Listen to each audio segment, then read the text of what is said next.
corruption index reports, and they said we seem to have moved marginally on the corruption index. Now, well, we've had just in the recent times publication of Afrobarometer that are saying corruption is high, but we seem to have moved down, and Ghana scored 45 points out of 100. That was in 2012, 2013, 46 points, and in 2014, 48. Means that the perception index and people's perception about corruption in Ghana seem to have reduced. That's also at variance to what the publications are, as far as the current Afrobarometer report. I have to start with you, Alex. Well, you see, if we want to measure the extent of corruption in Ghana and whether or not people perceive corruption to be going down or not, we can't really limit ourselves to some of these research, indicators and all that. What is the reality on the streets of Accra, on the streets of Kita, on the streets of Winneba? The perception out there is that, well, there's so much corruption in this country. May not be true. Oh, may I finish? Did you say the reality is that? Yes. Okay. Yes. All right. They hold the view that there's so much corruption. For instance, this Chief Justice investigation into the Shrag Boss thing, when we talk about corruption, I mean, that is one example of corruption. That tends to congregate people's perception. The reality is that somebody in public office is in a hotel paying a certain amount, $450 or so a night, and has been there for more than 4 months, getting to 6 months. Why? Who is supposed to pay? People continue to perceive that, and of course that is true, that if you do not have somebody highly placed, you cannot get certain favors. You cannot have access to certain opportunities. Let's use this Ruby Mahama or Ruby Jemfi or Nayele Amatefe. No, but the lady is being referred to severally. Yes. What I'm not severally. Irene Teria. We've had Irene Teria. Ruby Jemfi. Yes, we've had so many. You don't Nayele Amatefe. When even in court, when in court. Oh, I'm Mahama. coming. Oh, Reggie, I beg you. No, you added Mahama. That's yes, I mean that has on social media. Yes, true. Has it not been? Look, yes, Roland, is it not there? Please. But would you, as a lawmaker, work with what is put out? I'm saying that I'm citing an example. Yes. That this cocaine saga, how the person used the VVIP launch, how somebody gave this 12-kilo cocaine in raw state to her on the aircrafts, and all that, which event has embarrassed government. If you look at it, obviously, the person, this Madame Ruby, alias so many names, Jemfi, Mahama, Irene, whatever, and that, and Nayele Ametefe. Politics. Oh, Richie, I know you are my MP. I'm not doing politics. If you mention, the person has several names, that is it. If the person, this lady did not have access, did not have contact at a higher level, she wouldn't have been able to get herself through. So, is this not a reality? When I heard the foreign minister talk about the interview by, at the ladies' cells by the Ghana, High Commission officials, you could, the effort that even government is making. Yesterday, I spoke to a friend who is a national security official, and I said, oh, I've not heard of you for some. I said, oh, we've been very, very, very busy. This cocaine thing, we have to get to the boy. I said, oh, then that's okay. I've not heard of you for some time. I was just checking on you. People are busy trying to get into the bottom of this matter. But the bottom line is that the person had access to some, people highly placed. That is how come, she got what she got. And you're saying all these tend to Now, create a perception. Sometimes government easily jams into the fray. When we talk about corruption, then they try to limit it to themselves, that is, they the political class. Okay? They are in government. So they have to jump and defend. There are public servants, senior civil servants, who are engaged in all manner of corrupt practices. And all these things add up to affect, the perception that, people have. So, yes, I would say, in Ghana today, we know, yesterday, I was talking to somebody who hinted me that, look, this sada thing that Mark and you brought up,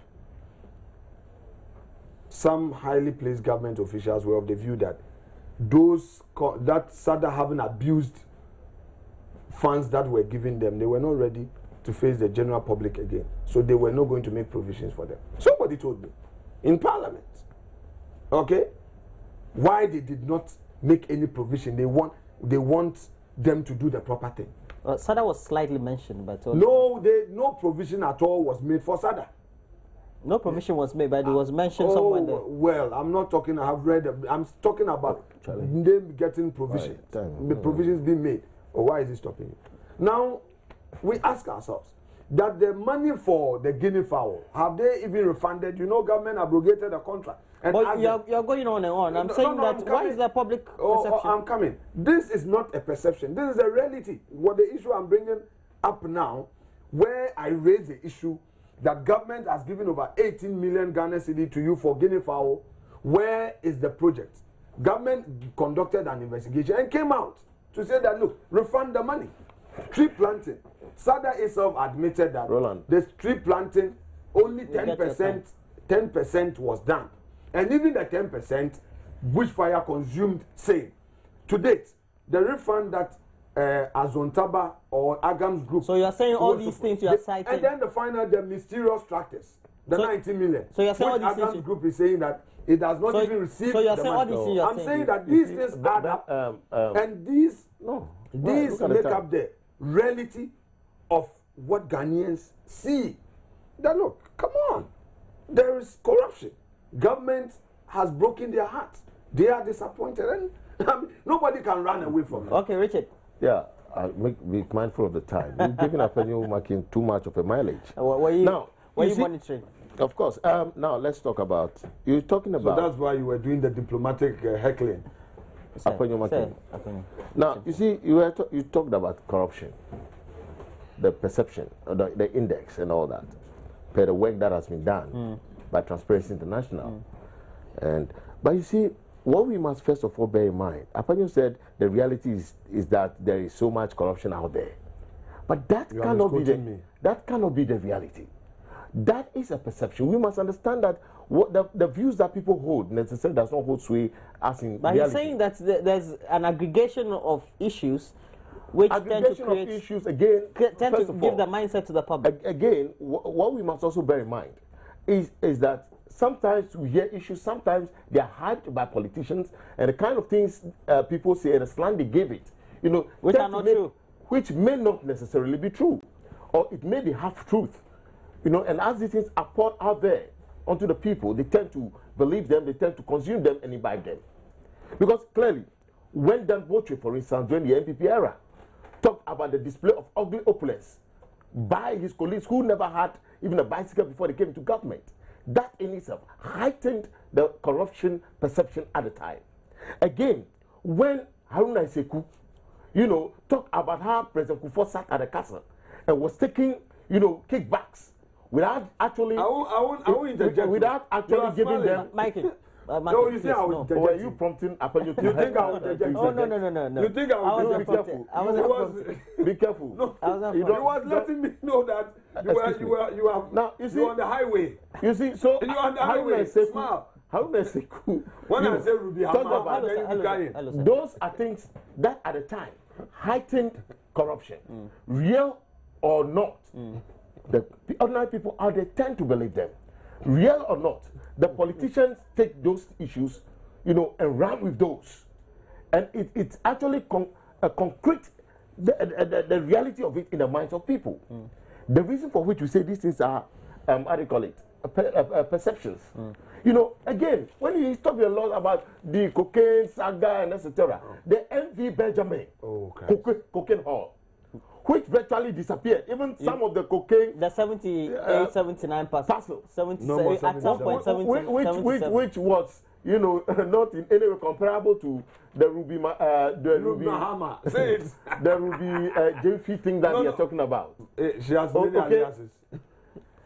That even disappeared and turned into Kokonte within the strong room of the police. No, that was in your era. The Kokonte thing is your era. That was your period. That was the second one. No, the second no, one. So you should mention era it. is the second. Yeah, that one was talking about soda. Plastic soda. So you see, all these issues sometimes may not be real. Now, if you now tend to link this necessarily to people high up the political echelon, that also is unfortunate. Because you see, people can do their own things, have their own networks, without necessarily the political class or the executive out there being aware of it. Probably you can talk about a lapse, some ineptness, within the system, which allow for exploitation. So they exploit this situation. I agree with you. And then so oftentimes we tend to, it is a politician. And in all these matters of this lady, Ametepe, I'm told she's not even from the Volta region, but people are assuming she's from the Volta region. The same way she's using Mahama when she's not from the north. She's not nobody has used Mahama. That's on social media. And again, that issue, you see, we must be careful what references we make, especially as lawmakers. When anybody at all could put anything on social media, and you tend to make that your reference point, it's unfortunate. Sometimes you may assume so you think that also tends to create a perception that it adds to the perception. It heightens the perception. Again, the work that has been done by these people, yes, and they all, even in their own reportage, they are saying corruption has heightened, corruption, etc. They must indicate that this is a perception and that they are perceptual. Because first of all, we must look at the methodology used. We must look at even the sample size, the target population.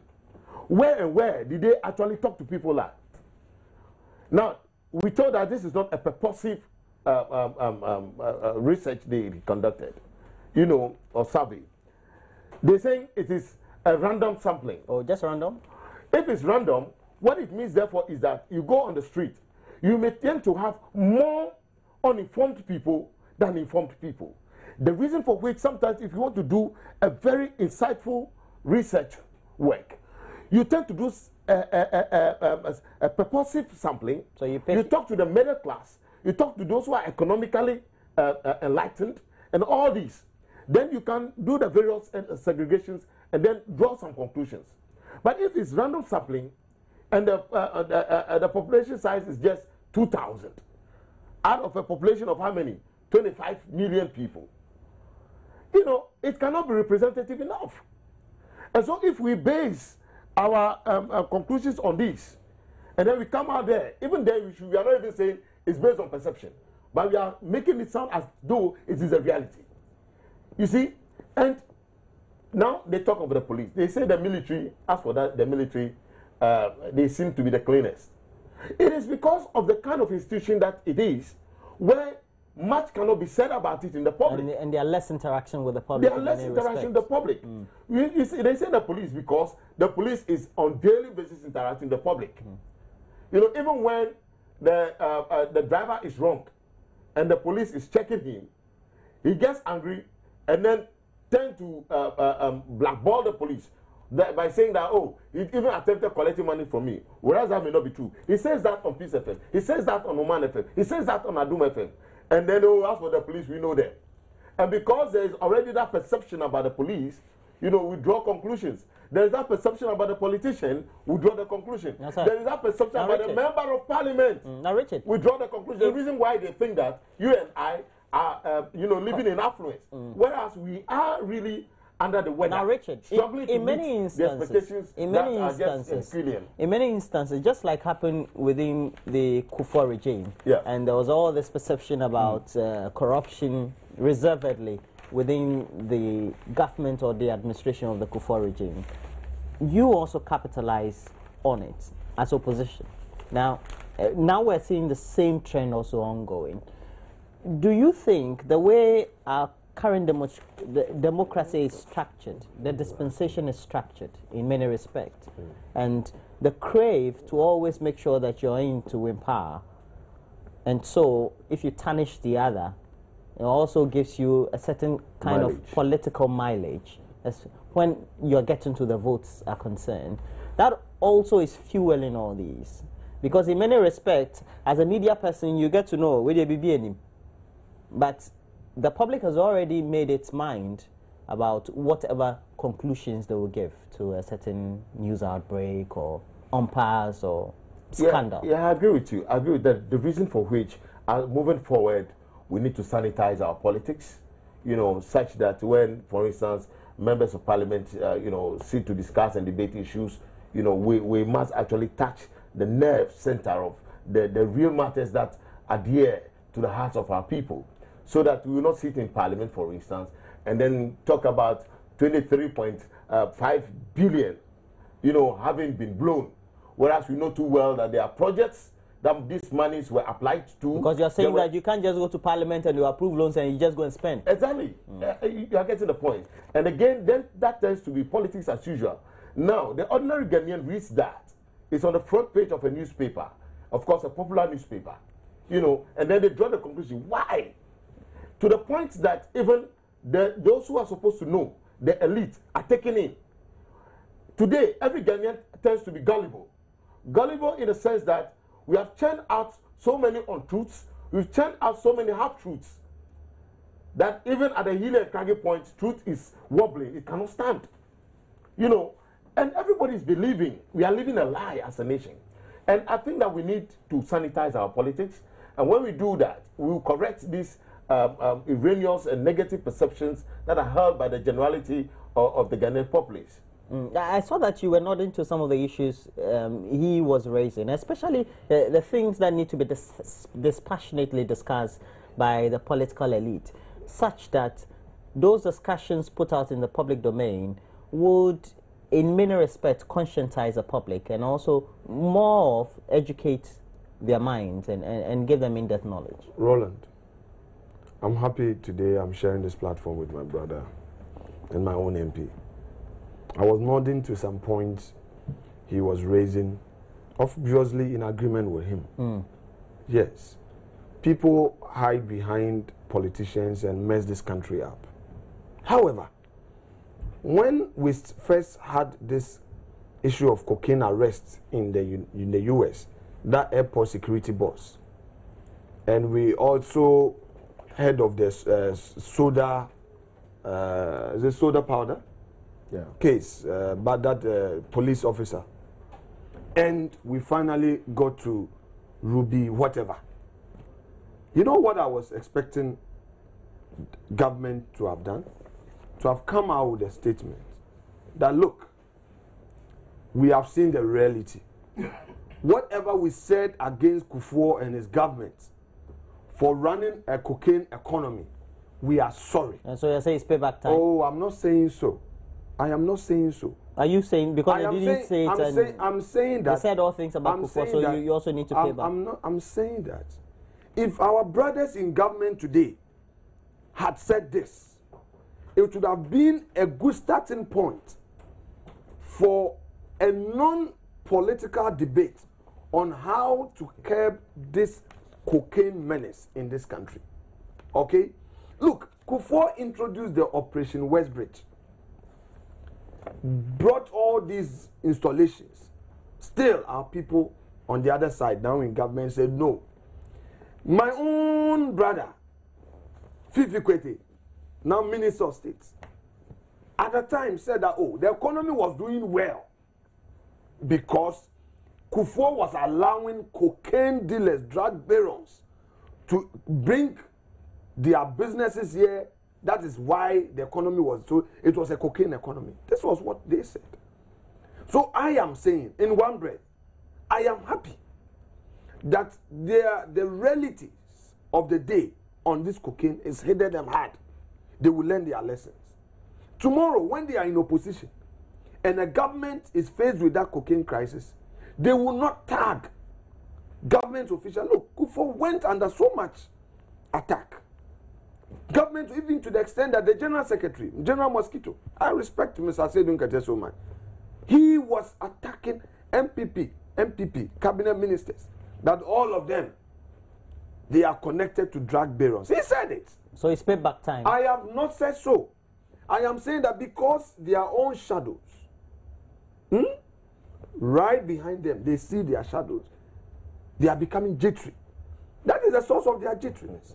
Because when you are talking about it, then they say, hey, even now, in spite of all the good points he was making, he still took time off to do some bits of politics. I made reference to certain situations to actually emphasize the point. Richard, I thought I kept quiet for you. You know, but Richard, I thought I kept quiet for you. Yeah, Richard, I thought I kept. You did. You know, between you and me, no, you and I. What was the study point during the Kufuor era was a Martin case.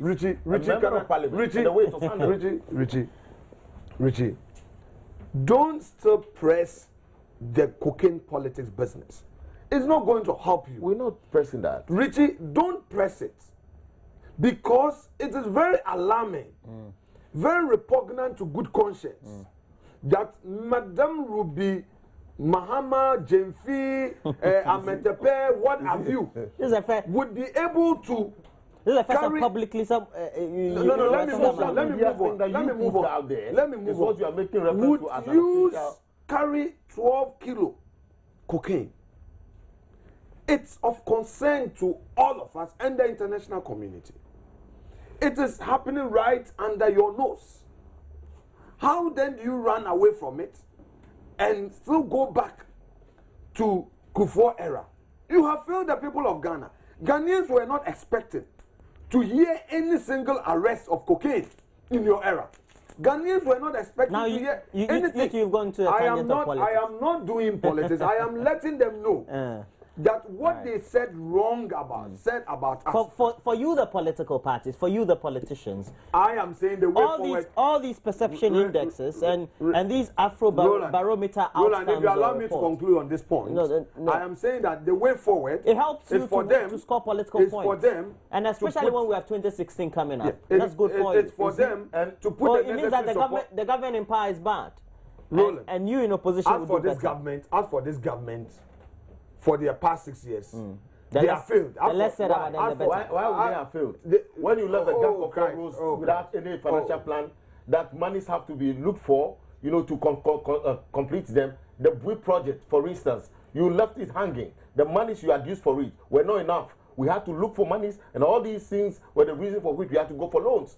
So when we say that this government for the past 6 years, please, let's situate matters properly and let's be factual. Because clearly, you are the people who have failed the Ghanaians, but you are so loud that the truth obviously has been submerged. You have hijacked the discussion, Dr. Can I now talk? Okay. So now I told the Commissioner for Human Rights that we finished the strike. Can I now talk? He didn't allow me to finish my point. He's giving you too much of a mileage. I did, Richard. I didn't want to remind you. Richard has decided to be complaining like the way the government is complaining about everything. No, I think that's also below the belt comment. Extremely below the belt. My consequence. This government. No, you are complaining on this program. You've been complaining. Roland has been giving me time. Roland must stop me. Roland is this. By giving time equally. He also had his time. So that is what you are complaining. So you conclude. Sure. I'm saying that government must put all support systems in place to ensure that what they promised Ghanaians, that in their era, they will stop cocaine business. It should come to fruition. It should, so far for the past 6 years. Or the corruption. So far for the past 6 years. They have been unable to stop it because of the corruption. Because highly placed government officials have been compromised. These are the things and that is what is happening. Out there. Two. Comments like this from Two. He talked about public debts. And let me briefly react. Public debt as at 2008 December 31st was 9.5 billion. That's true.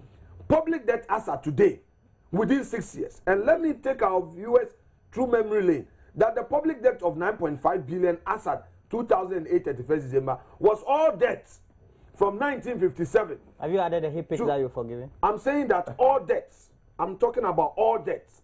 You will have to all give me debts space to respond to from 1957 to 2008 31st December. No. Now, if within, if in 6 years alone, Richie, because Richie, stop this stubborn attitude. No, we stop. Let me finish. The Eurobond you took. Let him finish. We have to Let him finish. We have to go Richie, on the bond market. Mr. Koshiga, let him finish. 250 billion of let him finish. Let him finish. 250 million of it. Let him finish.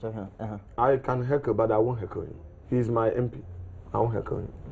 Don't play the gentleman here.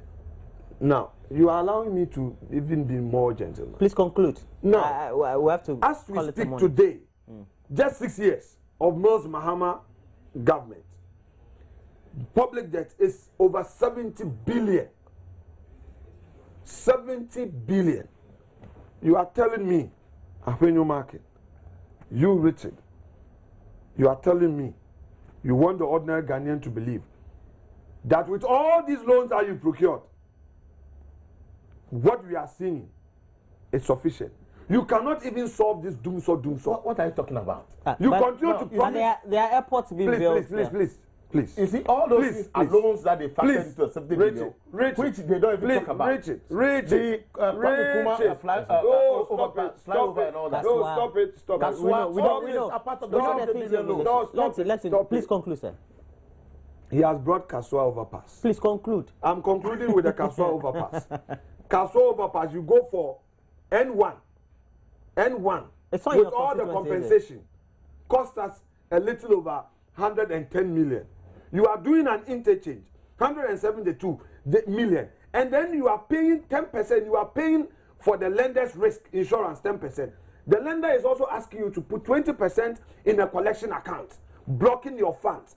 CDB, government has paid over 200 million. If it's a collection account, means escrow or what? There's a so-called escrow account. Can I to respond keep to the money? those? Right. CDB loan, they've not disbursed. The Chinese are taking money from you for your inability to meet disbursement requirement. Government has spent 200 million on that alone. We are dealing with the waste. I am not saying let us look at the projects. Let us look at the waste alone. You will see that the waste is in excess of about 50 billion. Now don't tell me about the waste. I know where you'll be going with the waste. Clearly. Sada is a classical example. Please. Yeah, clearly he's This is your last comment. a number of You are issues concluding as far for me. as, the construction projects are concerned. Now the comparison in itself is like comparing apples and oranges. They raised this issue on the floor. They are variants. They are variants, yes. Because you cannot look at situations in a particular epoch and compare them to current epoch. You are saying what they are affected by a lot of things. Inflation, exactly. And then again, the topography of an area, would definitely be different from the Richard, topography you are not lecturing in the classroom. No. You are not in the lecture hall. You're heckling. You say you didn't want. You also. I'm not heckling him. You see, so you must really. He thinks he's in a lecture hall, lecturing students. Them very well before you draw conclusion. Otherwise, you'll be comparing apples and oranges. Now, he mentioned SADA and Leicester. Yes, we all have a problem with those. And I think that the problems, those that have been identified, have been dealt with by the government. Those that are found to have actually misappropriated, to have done the wrong things, are being dealt with by the law. And again, what we must also not forget is that when we want to walk down memory lane, what happened, the kind of weight under their regime, for instance, the sale of Ghana Telecom, and then the effort to sell. Richard, that's equalization. No, it's not equalization. I just want to point down memory lane. Yeah. down the lane. The memory majority lane. side of the of members of parliament at the time were bribed with $5,000. As was put out there by their own member. Come on. We don't want to delve into those. When we talk about waste. Waste under the Kufuor regime, was so colossal. So you are saying that because there was waste under Kufuor regime, it should also be happening. I'm not saying it should be. But that's what you're saying. What I'm saying is that it is wrong for him to even be pointing to that. Right. Because yes, we all must be concerned about the waste. We all must deal with it. What do you think about the new coach, Alex? Roland, me, I'm not into football. However, you don't like football? I appreciate change. Okay? Just as politically, politically, when things are not going right, we would want to change for the sake of getting new leadership, as we all expect in 2016. I mean, it's unsurprising that GFA has now gone in for Mr. Avram Grant. I was disappointed in the GFA, the way they treated Mr. Is it Akwesi or Kwesi Appiah? Kwesi Appiah. I was disappointed in the way they treated him. I was always wishing him well, and I thank God he finally landed a job in Sudan. But the way he was treated and all that, the first Ghanaian coach, what he did and all that, I was expecting that he would have been given the opportunity to continue. However, let's wish this new coach the best of luck. I expect that whatever experience, I mean, having coached Chelsea and some other international clubs, I expect that he would be allowed the space to, be in his leadership role given him to achieve his target. Corruption perception. Yeah. Well, I think it's early days yet to really determine whether we've made a good choice or not. I'm sure that those who actually settled on him might have taken into cognizance a number of things. Let's hope that he proves them right. But like my colleague said, I was dismayed, the way Appiah was treated. I thought that he was the pride of Ghanaian at the time, a Ghanaian. But if you're not doing well, you are still pride. No, you see. What is pride? No, he was a pride. Listen, not doing well. Who determines not doing well? You see, it's an opinion. And also, we must consider the factors that might have, actually, as it were, heckled him in the process. For instance, the prophet is not honored in his own home. The players themselves thought that this is a Ghanaian, and some of them thought they were even richer than him. They did not give him according to the respect that he was due him. You said some of them, all of them were richer than him. Well, okay. And then the officials, did they really allow him a free hand to operate? Because everybody knows, this is, what's his name? Appiah. What's Appiah? Akwesi Appiah. Akwesi Appiah. And government did not send the money on time. We know Akwesi Appiah and all that. So we must look at those things. So you are saying this should not happen to... We will go out there to Sudan and begin to shine, and then we will begin to breathe back here in Ghana. Avram, you think you'll do well? Well, let's... that's why I said it's early days yet. Okay. We can only wish him well, and we can only hope that he turns out to be the appropriate and the right choice. And we also hope that the indiscipline exhibited over the period will not be exhibited in his time. And we also hope that GFA officials and some government officials who are attached to sports will not interfere with his work, so that we can actually go out there and shine. As for this comment, pure objectivity. Government officials who also... Well, Roland, yesterday was a sad day for me anyway. Well, who died?